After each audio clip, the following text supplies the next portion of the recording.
Good day everyone. My name is Romero G. Malacat Jr. from the College of Maritime Education under the Bachelor of Science in Marine Engineering. So today, I'm going to make a vlog on how to assemble and disassemble platen type and tube type of heat exchanger. Plate heat exchanger is a new type of high efficiency heat exchange equipment which has been widely used in many industries such as power engineering, shipbuilding, metallurgy, petroleum, chemical industry, food and light industry. When inspecting and repairing plate heat exchangers, many customers do not know how to properly disassemble and assemble it. When removing the loose bolts of the plate heat exchanger, loosen the middle bolts first, and then to the four corners. At the beginning, repeat 1 to 2 times each time until it is completely loosened.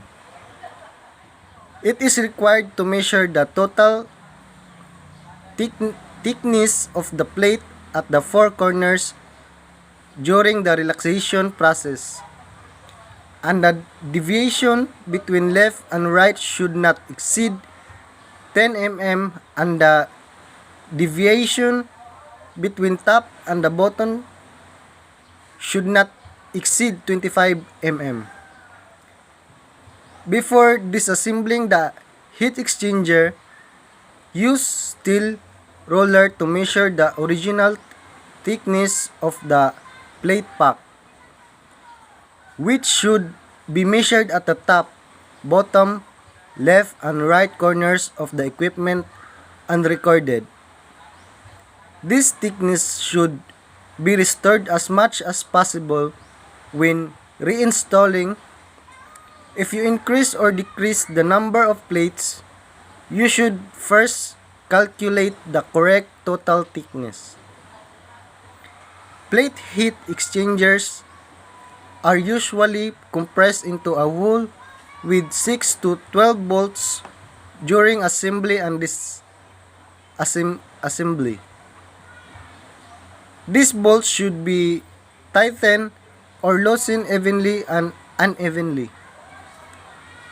The fastening bolts of the plate heat exchanger are often equipped with small flat bearings which are installed at the bottom of the compression nut to reduce the surface friction when the bolts are tightened, so that the bolts are tightened properly. When tightening or loosening the bolts, the other end is controlled by the end cap and cannot be rotated after the heat exchanger is assembled. The plates should be hung on the frame of the machine body. If they need to be removed for cleaning, they should be placed on a smooth platform. Do not stack multiple plates in a pile to avoid bending and deformation of the plates. Each plate should be hung back to its original position after cleaning. After checking that all plates and gaskets are normal, tighten the bolts and reset. When tightening the bolts, the square bolts should be tightened first, and then the middle bolts should be tightened.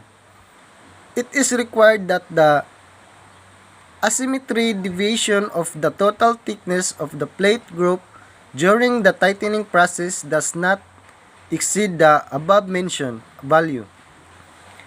Assembling and disassembling bolts should use a spanner of a certain length to ensure proper torque.